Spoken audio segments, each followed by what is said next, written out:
Wir haben in der Bibel die Stelle, wo wir machen einen Sprung zur Auferstehung schon, wo es heißt, und der Engel hat den Stein, der vor dem Grab war, weggerollt und hat sich darauf gesetzt.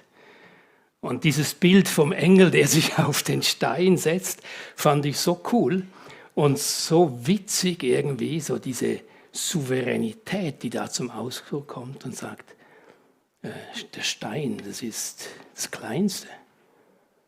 Das Große ist vorher geschehen. Wir haben vorhin gesungen, wenn ich den Stein sehe, hast du ihn schon versetzt. Und egal auf welcher Skala du jetzt deine Befindlichkeit heute sagen oder bewerten würdest, Gott sieht unsere Steine und die sind für ihn sowas von kein Problem.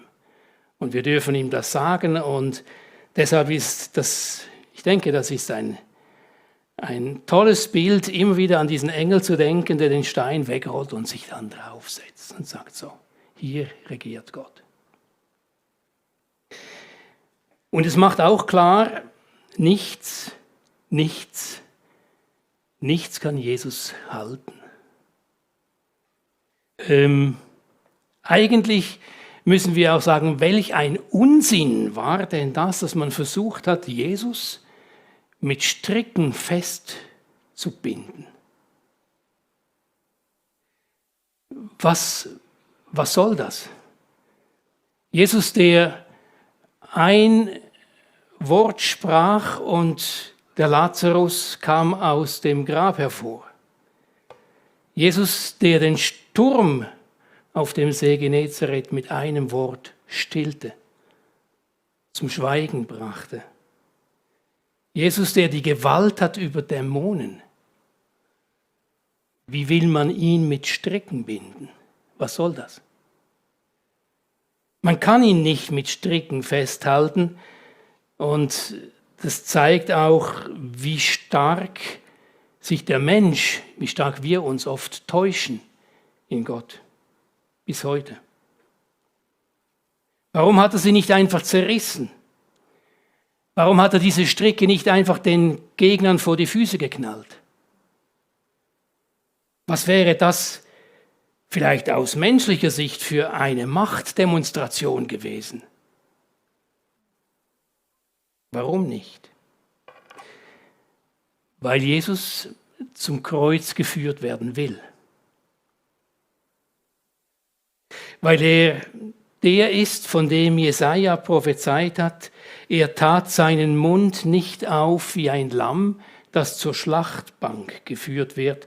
Er ist um unserer Missetaten willen da, verwundet und um unserer Sünde willen zerschlagen. Die Strafe liegt auf ihm, auf das du und ich Frieden hätten. Darum tat er das nicht. Darum löste er diese Stricke nicht einfach. Eine Stunde bevor sie ihm angelegt wurden, war er im Garten Gethsemane und sagte, ich bin bereit, diesen Kelch zu trinken. Den Kelch des Leidens, und das tut er nun. Und daran denken wir heute Karfreitag. Er hat es für dich und mich getan. So notwendig war der Kreuzestod, dass er sich willig fesseln ließ. Ich möchte, dass wir zusammen auf 3 Verse hören im Johannesevangelium, Kapitel 12.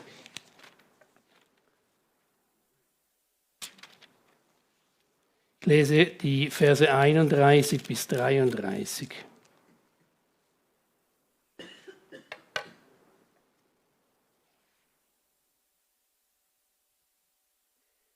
Jetzt ist das Gericht dieser Welt.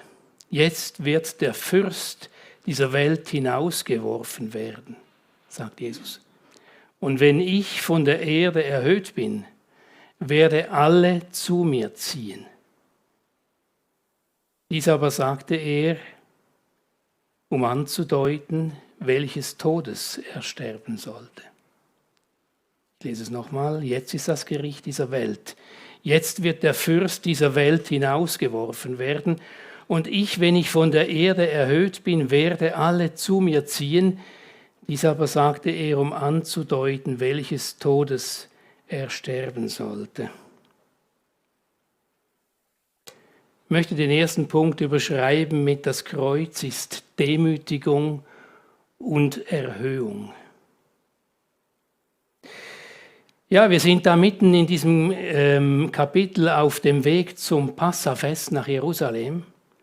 Jesus vergleicht kurz davor noch sein Leben mit dem Leben eines Weizenkorns, das in die Erde fallen muss und sterben muss und mehr Samen bringen wird. Und es geht um Verherrlichung. Immer wieder kommt in diesem Kapitel auch das Wort Verherrlichung von Jesus vor.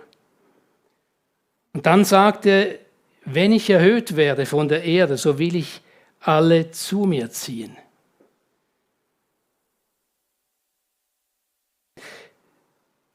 Das finde ich spannend, weil dieses Erhöhtwerden, da geht es nicht in erster Linie um seine Auffahrt. Da geht es nicht in erster Linie um die Auferstehung. Da geht es, wie das im Text auch heißt, es geht um das Kreuz. Dies sagte er, um anzudeuten, welchen Todes er sterben sollte. Das Kreuz zieht. Also nicht das Kreuz an sich, davon gab es viele. Aber das Kreuz von dem gekreuzigten Jesus Christus, das zieht. Ich weiß nicht, viele Firmengeschäfte müssen immer irgendein attraktives Aushängeschild haben. Man nennt das auch Lockvogel, damit man überhaupt aufmerksam wird, hinguckt. Und ich habe manchmal den Eindruck, wir als christliche Gemeinde versuchen da manchmal mitzuhalten und haben den Eindruck, es muss was geben, was zieht. Vielleicht kriegen wir irgendwie einen bekannten Sportler hier in den Gottesdienst. Vielleicht ein Politiker, vielleicht jemand, der Einfluss hat. Wir suchen solche Lockvögel. Das ist nicht immer schlecht gemeint, das kann auch wirklich ganz toll sein. Und wenn das Leute sind, die Jesus Christus erfahren haben, Halleluja. Aber Vorsicht, wenn es um Akzentverschiebungen geht. Was zieht, was zu Christus zieht, ist die Kraft des Kreuzes vom Gekreuzigten. Nichts anderes. Das ist genau das, was Paulus an die Korinther schreibt, wenn er sagt, ich nahm mir vor, unter euch nichts anderes zu wissen als Christus und ihn als gekreuzigt. Das Evangelium sagt uns, es gibt nur eine Attraktion, eines, was wirklich zieht. Und das ist nicht vergleichbar mit den kurzfristigen, sensationellen Angeboten, die nach 2-3 Tagen schon wieder unattraktiv sind. Die so kurzlebig sind wie das Hemd, das du heute anhast. Was zieht heute noch? 2026. Jesus sagt, ich werde Menschen ziehen. Das Geheimnis der Christen über die Jahrhunderte weg war nie die Kraft der Prediger, war auch nie die Schönheit der Gebäude, wie sie eindrücklich da sich präsentieren. Es war nie die gute Organisation eines Gottesdienstes oder sonst was. Was durch Jahrhunderte hindurch Menschen bewegt hat, mit Jesus zu gehen, war der Sohn Gottes selbst. Er hat zum Kreuz gezogen. Im Griechischen heißt es hier elkuso, schleppen, hinführen. Ich will sie alle zu mir ziehen.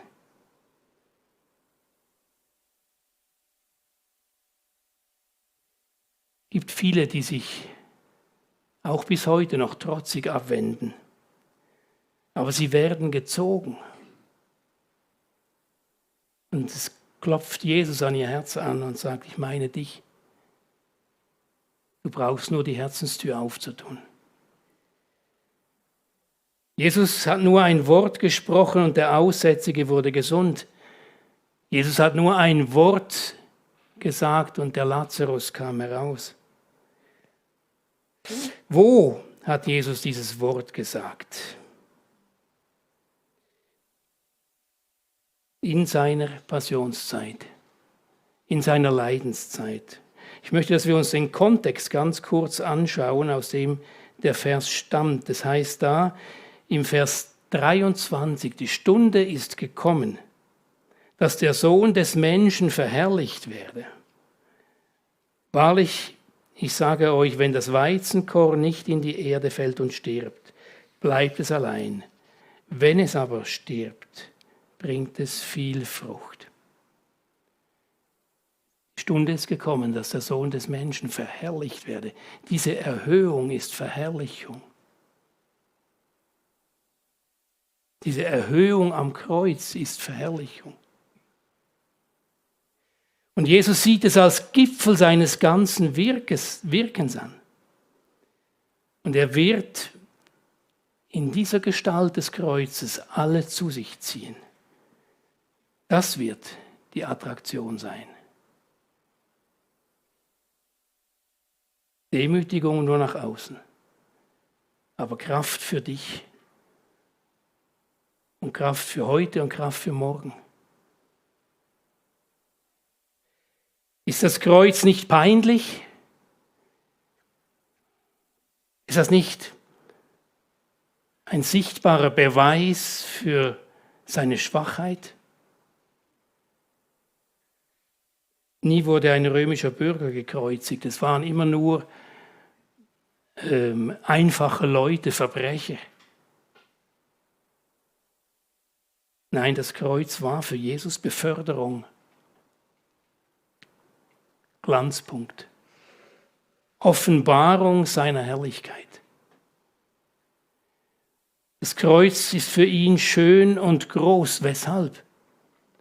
Weil hier der Fürst dieser Welt herausgeworfen wird. Steht in unserem Text.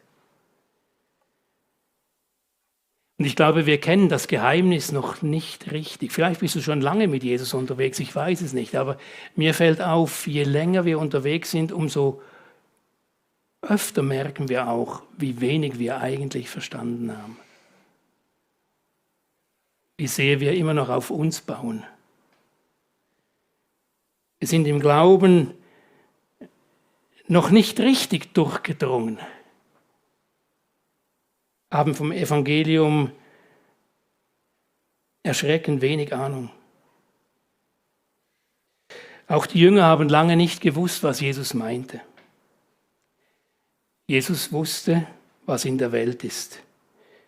Und er wusste, dass es diesen Fürst der Welt gibt, der den Leuten die Augen zuhält, das Herz umklammert. In der Welt habt ihr Angst. Aber seid getrost, sagt Jesus, ich habe die Welt überwunden. Und darum ist das Kreuz kein Zeichen von Peinlichkeit oder Schande. Es ist ein Siegeszeichen. Jesus lässt die Welt unter sich. Er ist hindurchgedrungen. Ich gehe hin, sagt er, euch eine Stätte zu bereiten. Und das, denke ich, ist auch ein Trost, auch für all diese Leute, die jetzt vielleicht auf einer Skala von 1 bis 10 sagen müssen, ich weiß nicht, warum Gott das mit mir tut, aber ich würde mich maximal auf einer 3 sehen. Ich habe so viele Katastrophen, die da im Moment passieren, so viele Unfälle. Und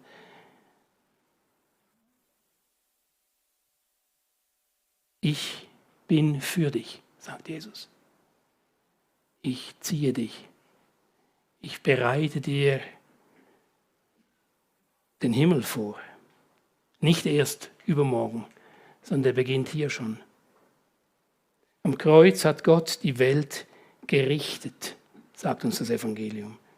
Und nun wird der Fürst dieser Welt hinausgestoßen. Siegeszeichen. Wir können Jesus nie größer haben. als am Kreuz. Nicht mal an Ostern war er größer als am Kreuz.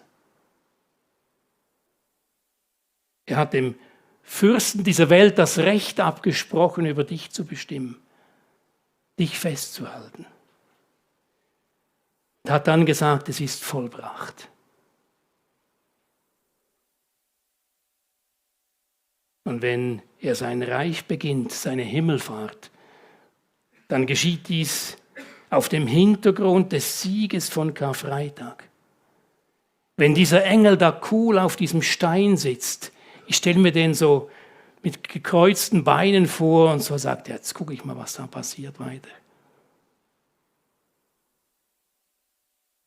Weil das Wichtigste schon geschehen ist, weil der Sieg errungen ist. Das Kreuz, der zweite Punkt soll sein, ist Anziehung und Kraft. Wir sehen oder hören oder können uns das vorstellen, Todesröcheln, Sterben, Blut, beklemmender Anblick. Was zieht denn da? Das Geheimnis der Anziehungskraft des Kreuzes wird uns im Jesaja-Buch gesagt, Kapitel 53, Vers 5. Die Strafe liegt auf ihm, auf dass wir Frieden hätten. Ein wunderbarer Vers. Die Strafe liegt auf ihm, auf dass du Frieden hättest. Da zuckt der Mensch von heute mit den Achseln und sagt, schleierhaft, was das mit mir zu tun haben soll. Ist mir peinlich, ich beug doch nicht die Knie vor diesem Kreuz, vor diesem Jesus. Offen gesagt, brauche ich den eigentlich gar nicht. Was soll das denn? Aber die große Tragödie von dir und mir ist, dass wir oft in dieser Selbstgerechtigkeit, in dieser Verschätzung stecken bleiben. Das ist vielleicht wie dieser Pilatus, dieses Pilatus-Syndrom. Pilatus war eigentlich beeindruckt von Jesus, hätte sich fast noch mehr Zeit gewünscht, aber wie würde er denn dastehen?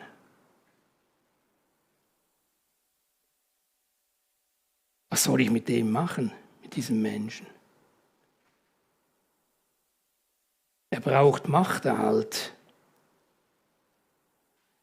Wäscht sich am Schluss die Hände in der Schüssel mit Wasser, um sein Gewissen abzuwaschen.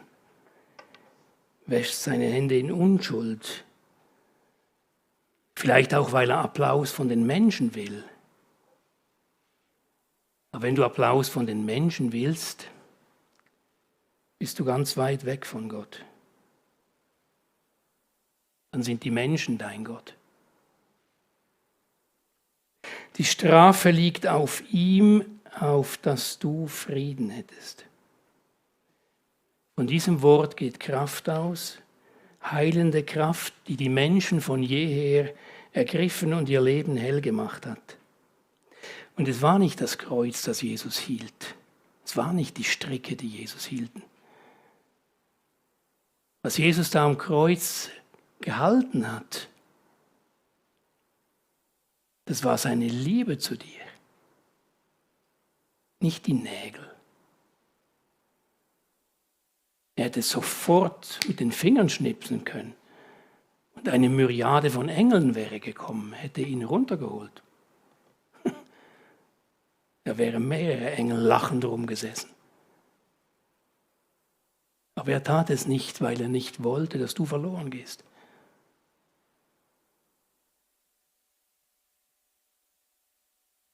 Ich denke, wir können das Geheimnis von Golgatha nicht sofort verstehen, weil es irgendwie unser Denken sprengt, unsere Vorstellungen sprengt. Aber deshalb ist es nicht weniger gültig. Der Sieg ist besiegelt und Frieden ist versprochen. Frieden in dein Herz, Frieden in deine Seele. Und den brauchen wir dringend. Friede wird vielleicht oftmals zuerst erlebt und erst etwas später verstanden. Der gekreuzigte Heiland will deinem Herzen, deiner Seele Heil und Frieden geben. Die Quelle der Friedlosigkeit kennen wir auch. Das ist unsere Schuld. Aber das Kreuz Jesu deckt Schuld und Sünde zu, vergibt. Wir können Gottes Liebe nirgendwo stärker fassen als da am Kreuz von Karfreitag. Weil sie da handgreiflich wurde. Weil sie da begreiflich, weil es ein so entschlossenes Liebeszeichen war vom Vater. So greifbar ist die für dich heute Morgen. Vielleicht regt sich Widerstand im Herzen. Ich kenne das bei mir. Diesen Widerstand. Wir können doch auch einiges selbst tun. Wir brauchen doch Gott nicht in allem so wirklich. Der Heilige Geist will dir aufschließen, dass du ihn ganz brauchst. Da ist nichts an dir, was dich vor ihm gerecht spricht. Nichts. Nichts. Und der Heilige Geist sagt, und das ist seine Aufgabe, ich will dir Jesus zeigen. Hörst du das Klopfen? Jesus sagt, er klopft an die Tür. Wer seine Tür auftut, zu dem will er eingehen, das Abendmahl mit ihm halten. Du darfst deine Schuld heute am Kreuz niederlegen, du darfst Friede erleben. Du darfst den Satz hören, den Jesus sagt, wen der Sohn frei macht, der ist recht frei. Und da beginnt neues Leben und da ist der Verkläger rausgeworfen, der muss verstummen, der hat nichts mehr zu pfeifen.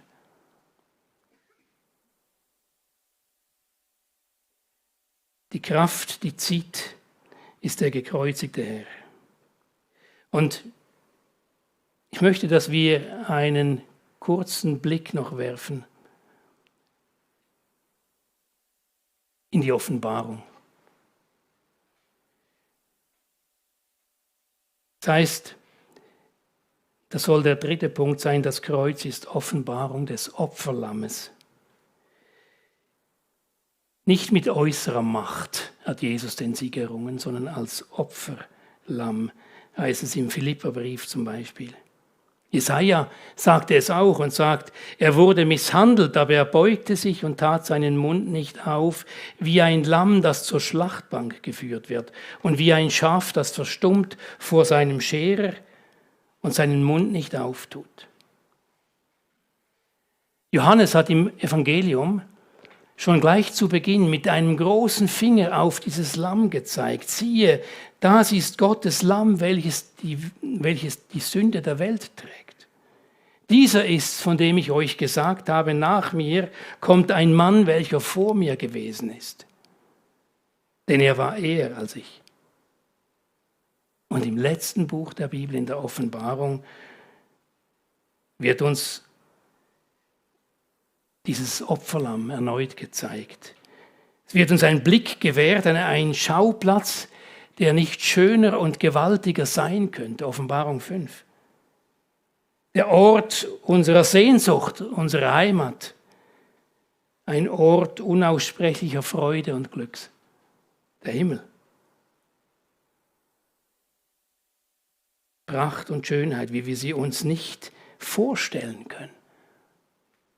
Und das sind 3 Wellen der Anbetung in diesem Kapitel 5 über dieses Lamm. Würdig ist das Lamm, himmlische Wesen voller Herrlichkeit, die den Thron Gottes umgeben und in ständiger Anbetung sind, singen ein neues Lied zu Ehren des Lammes, das Lied der Erlösung. Du bist würdig, das Buch zu nehmen und seine Siegel zu öffnen, denn du bist als Lamm geschlachtet worden und hast uns für Gott erkauft mit deinem Blut aus allen Stämmen und Sprachen und Völkern und Nationen und hast uns zu Königen und Priestern gemacht.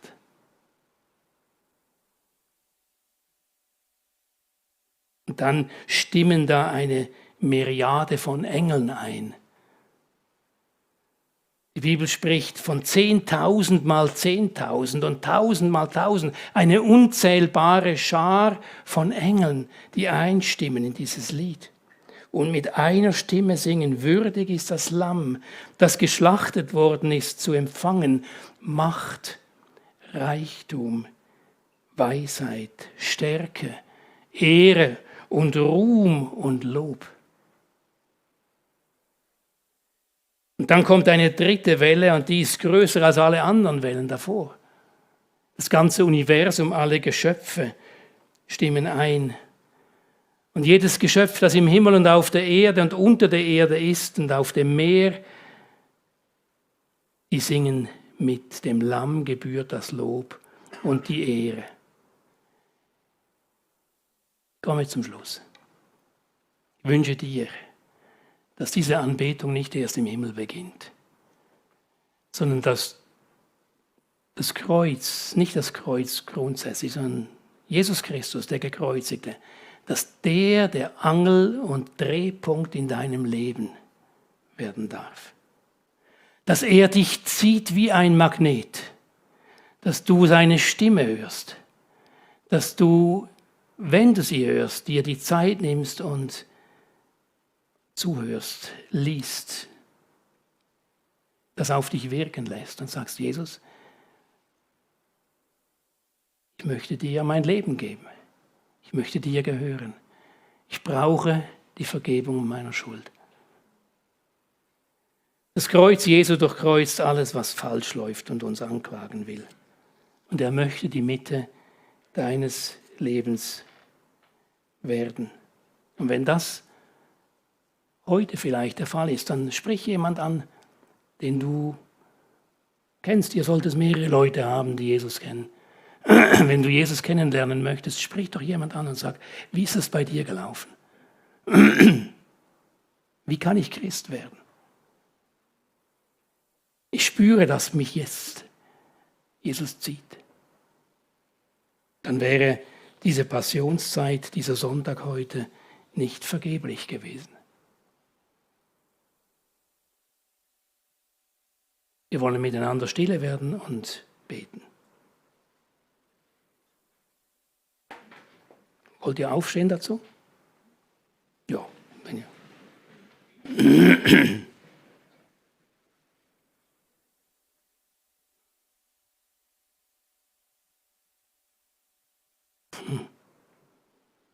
Jesus, du kennst unsere Steine.